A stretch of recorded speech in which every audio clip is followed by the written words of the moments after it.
Hey everybody, thanks for joining me. I'm Mike Drodas, Bible teacher and preacher, and you've tuned into my YouTube channel, Solving the Prophetic Puzzle. Recently I had a vision, and in this vision I saw a huge hourglass, bigger than me, and it was suspended in the air.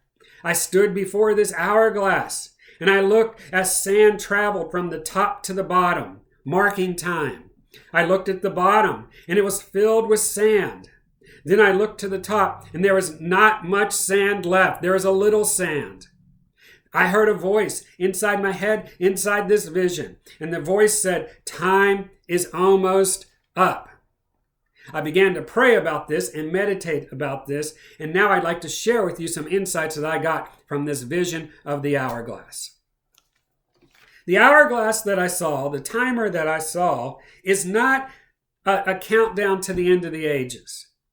Someone would say, oh yeah, what you saw was a timer that's going to time out when the end of the age is over. No, I believe that this is a prophetic timer that is showing us how much time is left before the 7-year tribulation period, or Daniel's 70th week, the last 7 years of time for humanity before the millennial kingdom.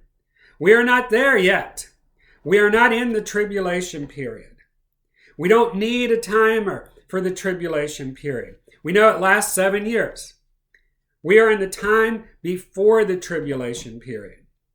I believe that this prophetic timer, this hourglass, began ticking in 1948. I believe May 14th, 1948, this timer began. And the day that Israel became a nation, the day that Israel was brought back as a nation, the day that Jewish people were reassembling back in the land.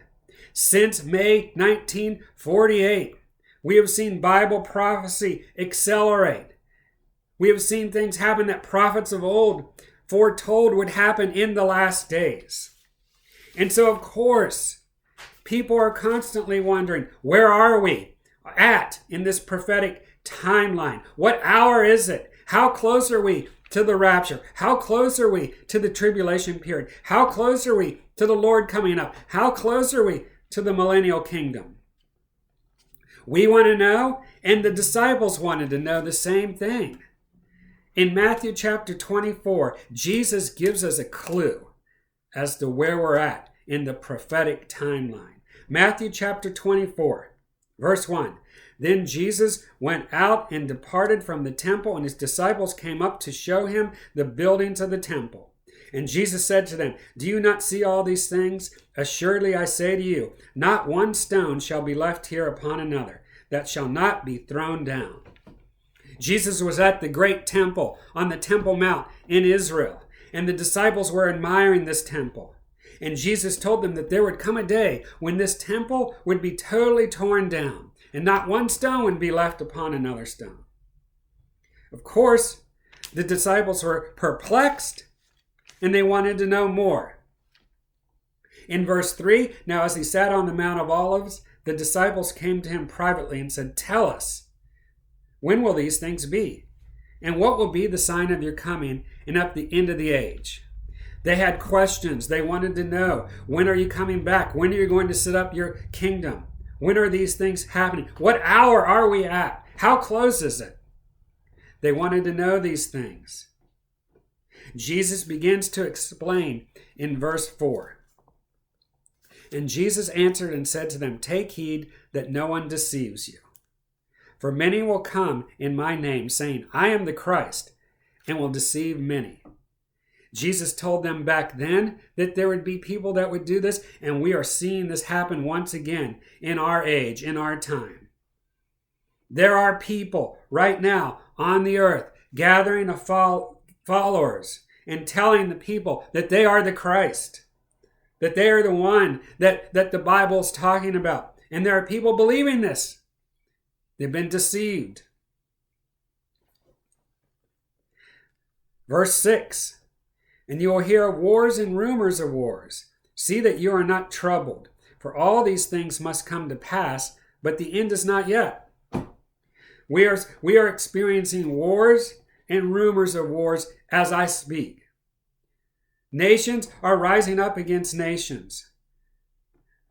The war in Europe is escalating. There's actual talk of having a limited nuclear war. This is absurd. But the end is not yet. Verse 7. For nation will rise against nation and kingdom against kingdom. Other translations say people group will rise against people group. There is separation. There is dissension amongst different people groups. Distrust.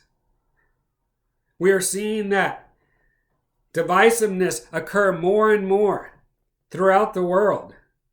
Kingdom against kingdom. I believe that he was also referring to spiritual kingdoms. There's the kingdom of darkness and the kingdom of God. And these two are pitted against one another.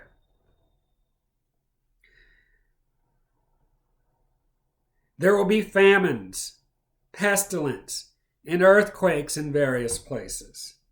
Famines. Right now, there is a huge wheat famine.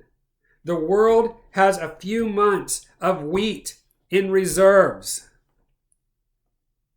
There's a high cost of diesel fuel. It's going to hurt our food supply because diesel fuel runs trucks and other machines that move food around. It's going to raise the cost. There is a great fertilizer scarcity in the world right now. All of this is going to cause famines and lack of food and shortages. Even where I live, I'm going to the store and seeing some of the shelves, there's nothing there. Pestilence. We are seeing new diseases all the time. Old ones are making a comeback. And earthquakes. I would predict that as we draw closer and closer to the end of all this, there will be earthquakes in places that we never suspected. And volcanoes. I'd be on the lookout for volcanic activity to increase. Verse 8. Here's where Jesus really explains it all.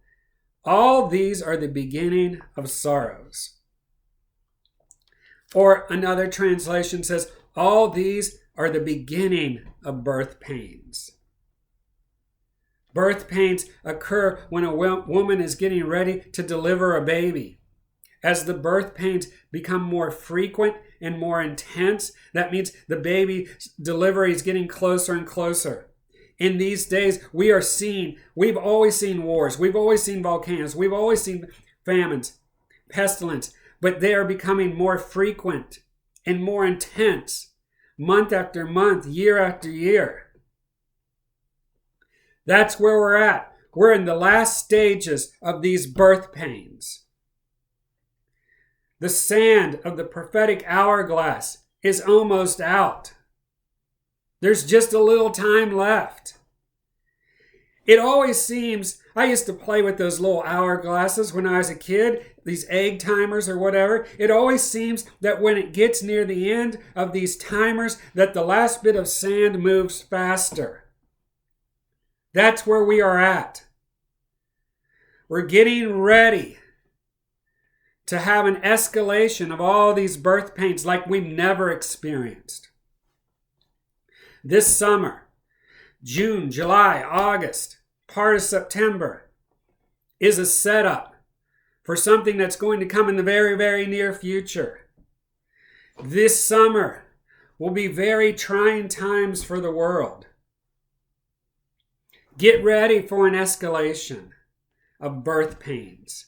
Get ready for an escalation in wars and rumors of wars, shortages and famines. Get ready for that now. Get ready for new pestilence, new diseases to come on board. Get ready for earthquakes and volcanic activity. And I believe that we will begin to see strange sightings in the sky. I believe that that's part of all of these last days, end times events. As time is running out and we are marching toward the tribulation period or toward Daniel's 70th week. So you may be saying, well, this doesn't sound very encouraging. Oh, it's encouraging, all right, because as we see these signs escalate, and as we see us drawing closer and closer to the tribulation period, then we also know that we are getting closer and closer to the rapture of the church. We don't know the day or hour of when the Lord is going to return, but we do know this: God will not pour out his wrath upon his children. We will be taken up before the trumpet judgments and the bowl judgments of Revelation happen. So be encouraged, be prepared, be wise, and keep looking up because Jesus Christ is coming soon. God bless you. See you next time.